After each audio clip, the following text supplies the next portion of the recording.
नेताजी का चश्मा। ये कहानी लेखक स्वयं प्रकाश जी द्वारा लिखी गई है।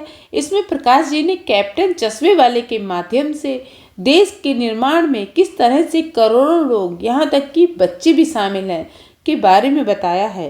नेताजी का चश्मा, ये यहाँ पर प्रकाश जी कहते हैं कि हालदार साहब थे, वो हर 15वें दिन किसी कंपनी के काम के सिलसिले में उस कस्बे से गुजरना पड़ता था उन्हें, जो कस्बा बहुत बड़ा नहीं था, यहाँ तक कि उसमें पक्का मकान कहा जाए वैसे भी कुछ ही मकान थे। जिसे बाजार कहा जा सके वैसा सिर्फ एक ही बाजार था, और कस्बे में एक लड़कों का स्कूल, एक लड़कियों का स्कूल, एक सीमेंट का छोटा कारखाना, 2 ओपन एयर सिनेमा घर। ओपन एयर का मतलब है वहाँ दीवारें नहीं थी, सिर्फ ऐसे ही लगा दिया जाता था पर्दा और फिल्म दिखा दी जाती थी। और एक ठो नगर पालिका, सिर्फ एक ही नगर पालिका थी, और कुछ ना कुछ करती रहती थी। अब नगर पालिका होगी तो कुछ तक काम भी होता रहता था वहाँ पर विकास का। तो कभी जैसे कोई पक्की सड़क बनवा दी, कुछ पेशाब घर बनवा दिए, कभी कबूतरों की छतरी बनवा दी, तो कभी कभी सम्मेलन करवा दिया। इसी नगर पालिका की किसी उत्साही बोर्ड या प्रशासनिक अधिकारी ने एक बार शहर के मुख्य बाजार के मुख्य चौराहे पर नेताजी सुभाष चंद्र बोस की एक संगमरमर की प्रतिमा भी लगवा दी। ये कहानी उसी प्रतिमा मतलब मूर्ति के बारे में है, बल्कि उसके भी एक छोटे से हिस्से के बारे में है।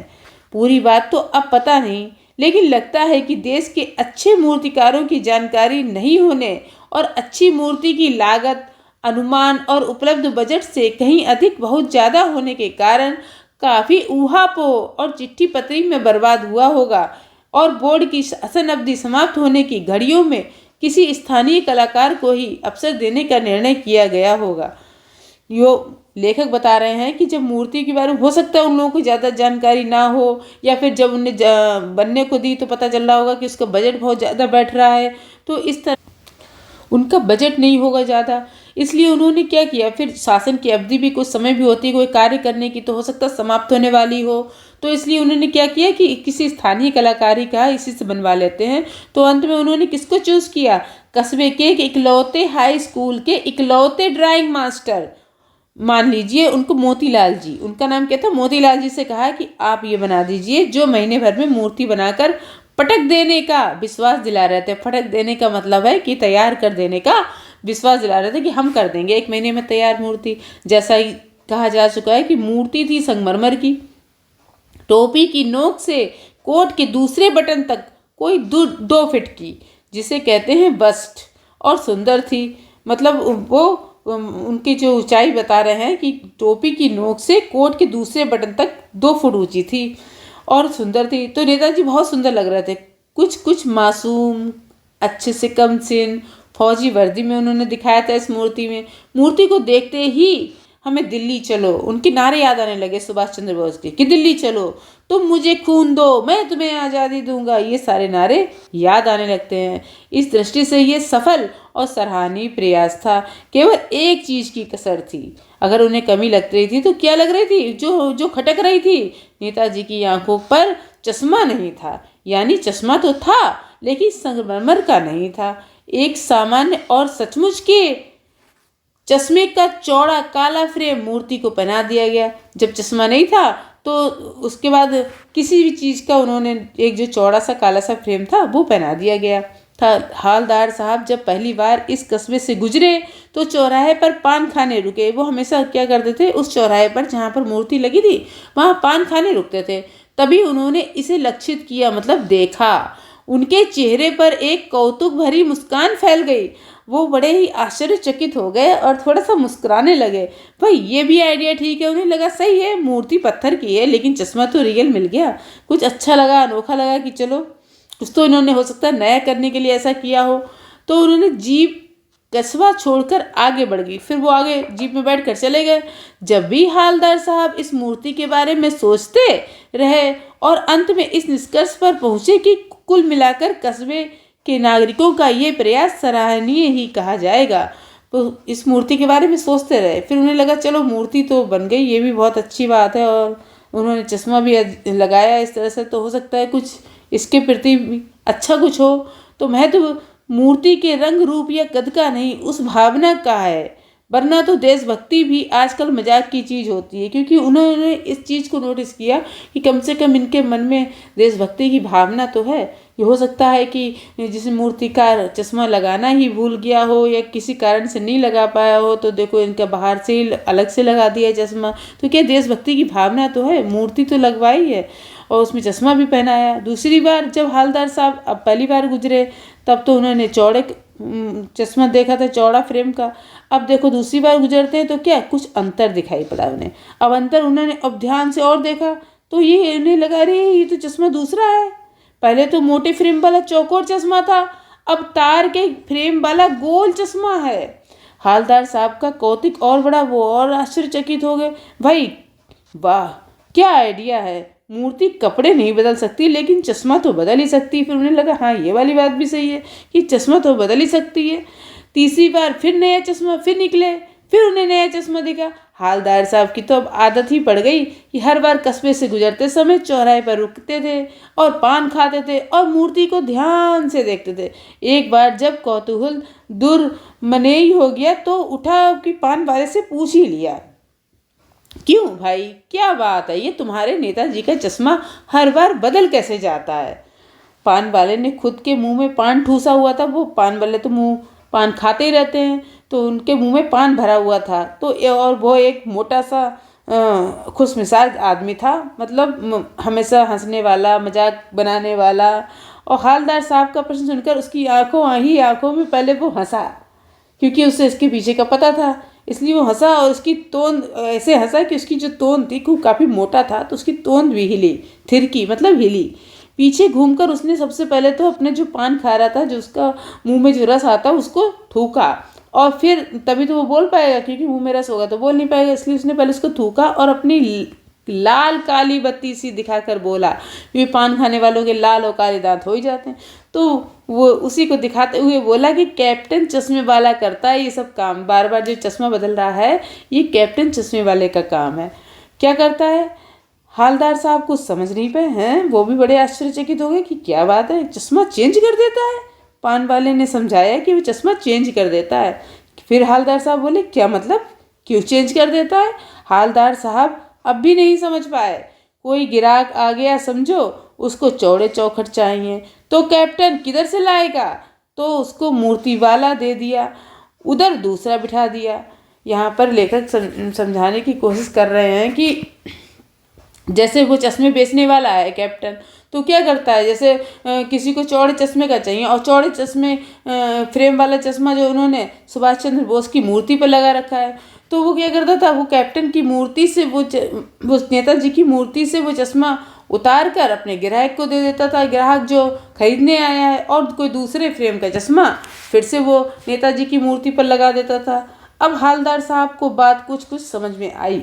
एक चश्मे वाला है जिसका नाम कैप्टन है, उसे नेताजी की बगैर चश्मे वाली मूर्ति बुरी लगती है, बल्कि बुरी क्या उसे आहत करती है, उसे दुख होता है, मानो चश्मे के बगैर नेताजी को असुविधा हो रही हो। उसे तो दुख ऐसे लगता है कि नेताजी को नहीं, उसे असुविधा हो रही हो। इसलिए वह अपनी छोटी सी दुकान में उपलब्ध गिने चुने फ्रेमों में से एक नेताजी की मूर्ति पर फिट कर देता है। लेकिन जब कोई ग्राहक आता है तो उसे वैसे ही फ्रेम की दरकार होती है जैसा मूर्ति पर लगा है। तो कैप्टन चश्मे वाला मूर्ति पर लगा फ्रेम संभवतः नेताजी से क्षमा मांगते हुए लाकर ग्राहक को दे देता है और बाद में नेताजी को दूसरा फ्रेम लौटा देता है। वाह भाई, खूब, क्या आइडिया है। लेकिन भाई एक बात अभी भी समझ में नहीं आई। हालदार साहब ने पान वाले से फिर पूछा, नेताजी का ओरिजिनल चश्मा कहाँ गया? पान वाला दूसरा पान मुंह में ठूस चुका था। वो उसने फिर दूसरा पान खा लिया मुंह में। फिर दोपहर का समय था, दुकान पर भीड़ भाड़ अधिक नहीं थी, फिर भी आंखों ही आंखों में वो हंसा। उसकी तोंद थिरकी, जब वो हंसता था तो उसकी तोंद तो हिलती थी। तो कत्थे की डंडी फेंकी और पीछे मुंह मुड़कर फिर से थूका अपने पान का जूस रस आ गया और मुस्कुराता हुआ बोला, मास्टर बनाना भूल गया। वो ओरिजिनल चश्मे के बारे में उसने बताया कि जो उसने भी बनाई वो मास्टर, वो क्या था, वो मास्टर जिसे काम दिया गया था वो बनाना ही भूल गया। पान वाले के लिए ये बड़ी मज़ेदार बात थी, लेकिन हालदार के लिए चकित और द्रवित करने वाली, क्योंकि पान वाला ही था भाई, उसकी तो वो आदत ही थी मजाकिया वाली। लेकिन ये किसके, हालदार साहब के लिए कैसी थी, बड़ी आश्चर्यचकित करने वाली और दुखी करने वाली, द्रवित करने वाली। यानी वह ठीक ही सोच रहे थे। मूर्ति के नीचे लिखा, मूर्तिकार मास्टर मोतीलाल बांकई कस्बे का अध्यापक था। उसके लिखा भी था कि मूर्तिकार कौन है, मास्टर मोतीलाल। वो तो कस्बे का अध्यापक ही था। बेचारे महीने भर में मूर्ति बनाकर पटक देने का वादा कर दिया होगा उनने कि हम बना देंगे, और बना भी ली होगी। लेकिन पत्थर में उन्होंने, फिर वो आइडिया लगा रहे हैं हालदार साहब कि क्या हुआ होगा। वो कह रहे हैं कि लेकिन पत्थर में पारदर्शी चश्मा कैसे बनाया जाए, कांच वाला, ये तय नहीं कर पाया होगा कि कैसे बनेगा। फिर कोशिश भी की होगी तो हो सकता है असफल हो गया होगा, या फिर बनाते बनाते कुछ और बारीकी के चक्कर में चश्मा टूट ही गया होगा, या पत्थर का चश्मा अलग से बनाकर फिट किया होगा और वो निकल गया होगा। उफ, हालदार साहब को ये सब कुछ बड़ा विचित्र और कौतुक भरा लग रहा था। कैसा लग रहा था, बड़ा विचित्र, बड़ा अजीब लग रहा था।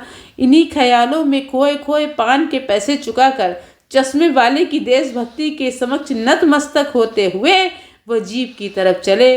फिर रुके, पीछे मुड़े और पान वाले के पास जाकर पूछा, क्या कैप्टन चश्मे वाला नेताजी का साथी है या आज़ाद हिंद फौज का भूतपूर्व सिपाही।